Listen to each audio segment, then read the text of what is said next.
compelling detective story, a cloak and dagger action, and a romantic drama, all these stories were taken from real life. The history of Kazakhstan is inseparable from the world history. Reflections on history, our version.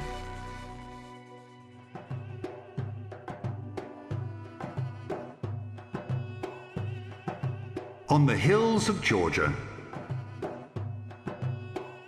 She spent her childhood in the vast steppe with its horse races and nomadic tents. Having grown up, she talked with her friends about the foreigner she liked. Then the wedding ceremony took place and she moved to a distant country.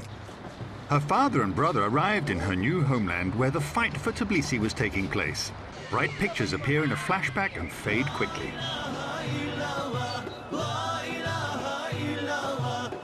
A beautiful woman was crying in a church, touching her wooden cross and saying goodbye to her secular life. It was in Jerusalem in 1125. This story is about the Kipchak princess, Queen Gurandukht, a nun, and events which happened on the Georgian hills. David the builder asked Shah Rukh Khan for help, and Shah Rukh Khan sent his son Otrak.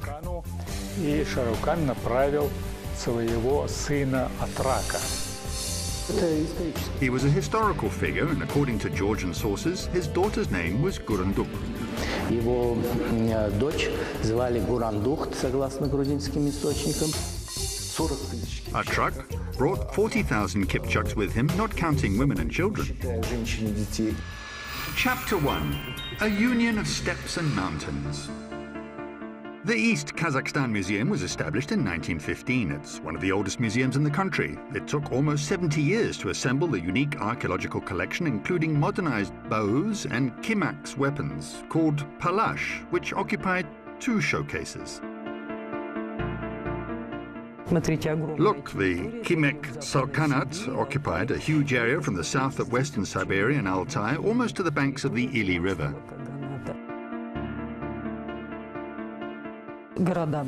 According to ancient authors, there were cities in the Kimek Khanate. It's even considered that the Kimek's capital was somewhere near the Irtish. Only in the 1970s, scientists recognized that the Kimek state, which is now called the Kimek state, really existed.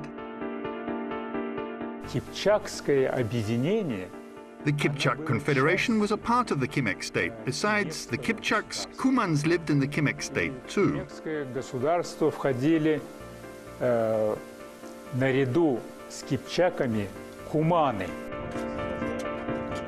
The Kipchaks, Kimeks and Kumans were 3 different ethnic groups united by the steppe under Deshti Kipchak power, which by various sources was called Kumania, or the Polovtsian steppe. It refers to pre-Mongol steppe dwellers who were called Polovtsi by the Kipchaks or Russians. Their history is really surprising and rich in qualities of an international level. Кипчаки в первой трети XI века смогли вытеснить. The Kipchaks managed to oust the Oguzes from the Sirdarya basin in the 11th century and occupy the area.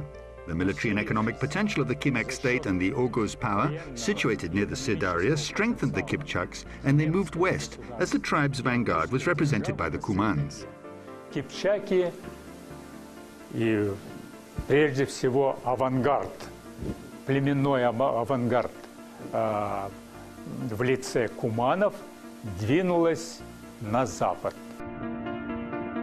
When they reached the steppes near the Black Sea, they divided into 2 parts, the west and east wings, which, because of the area was vast, the Kipchak aristocracy, including Shah Rukh Khan with his sons Atrak and Sirachan, were the heads of the tribes. By that time, the tribes had already started calling themselves the Kipchaks. The Kipchak language, which belonged to the Turkic language group, was a language of international communication and the state language. The princes of neighboring and distant countries often visited the Khan's seat. Tsar David IV of Georgia paid respect to the Khan too. It's said that he visited Khan Atrak to offer joining the military union and as a result met his wife there. Chapter 2. Princess Gurandukht. Although the city of Gori, the heart of eastern Georgia, was famous in medieval sources, it gained worldwide fame only in the last century. Thanks to Stalin, everyone knows about Gori, otherwise it would have been forgotten. A lot of tourists visit the city because of that.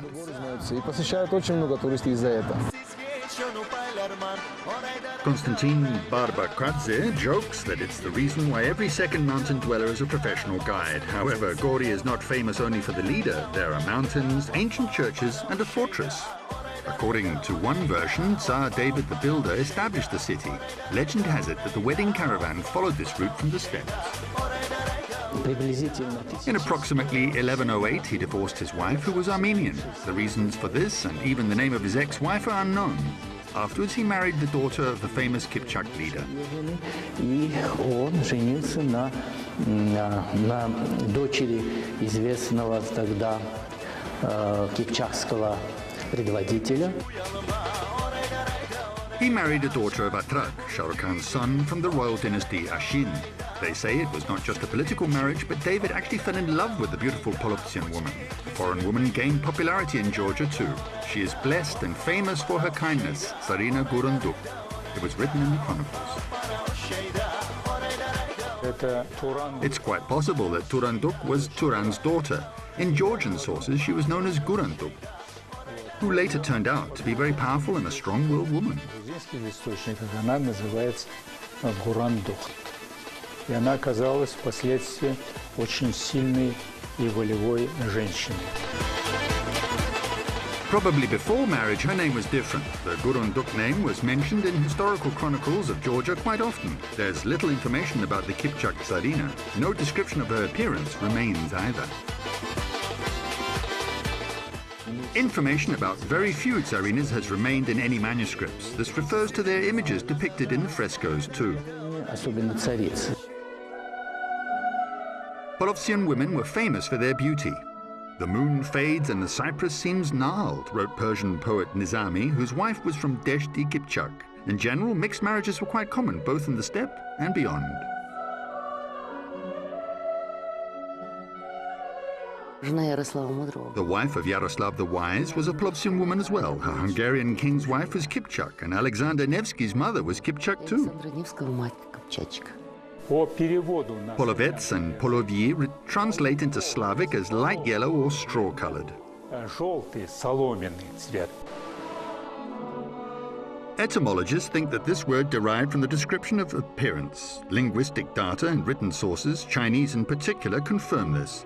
According to a Chinese source, people called Kipchaks, who were very rich in horses and bulls, lived 30,000 miles to the northwest of China.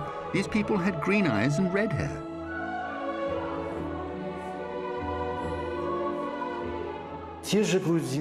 According to Georgian and Armenian chronicles, the Kipchaks' presence was not considered unnatural or leading to disturbance or destruction. No, they didn't think so. It was, in fact, associated with growth and flourishing.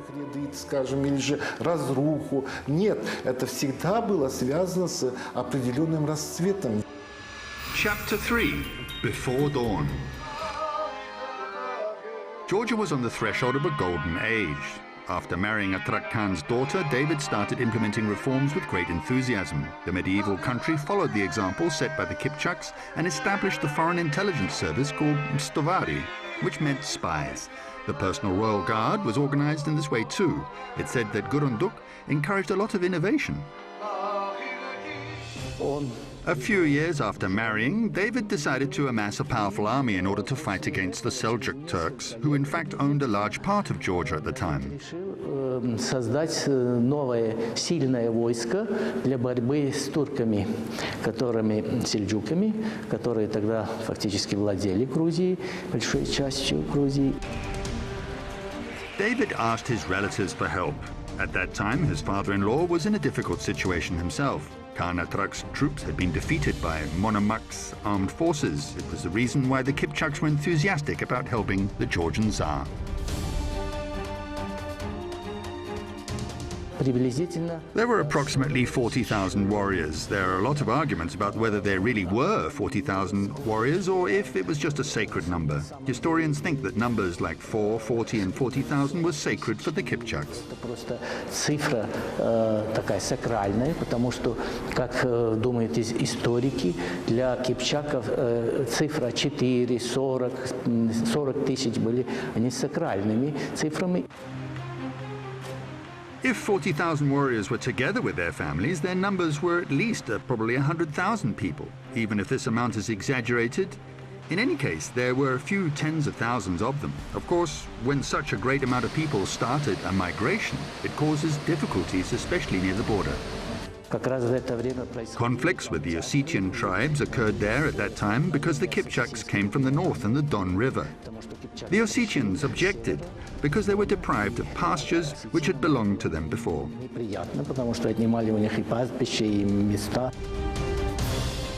Hostages were taken on both sides as they guaranteed a safe crossing. As a result, the migration didn't lead to any victims. A chronicler wrote the following: Atrak Khan became a court favorite. His influence depended not only on his warrior's strength, but also on the family ties with the Tsar.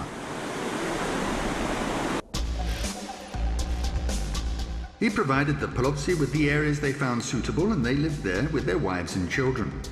The number of warriors was 40,000. He provided them with horses and equipment. He also gave them the best and experienced slaves, whose number was about 5,000. According to some data, it's called the Thistle or Barbed Fortress. However, it's better known as the Naritkala Fortress.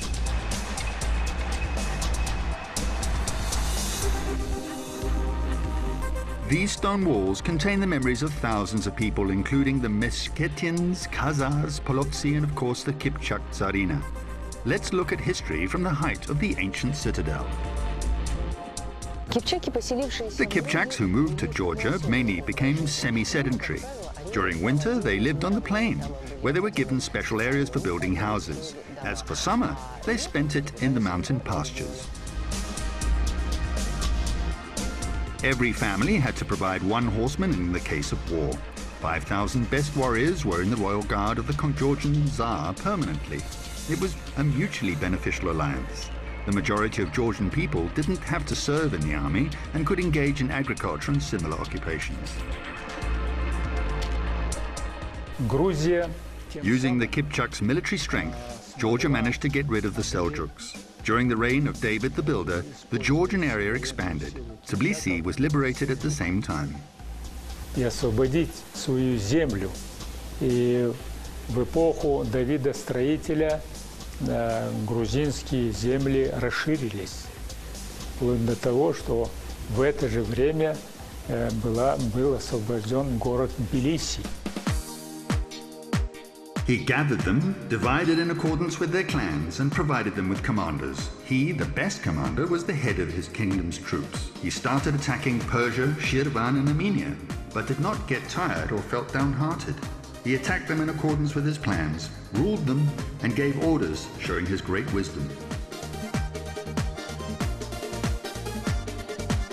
This period is considered the best time in Georgian history.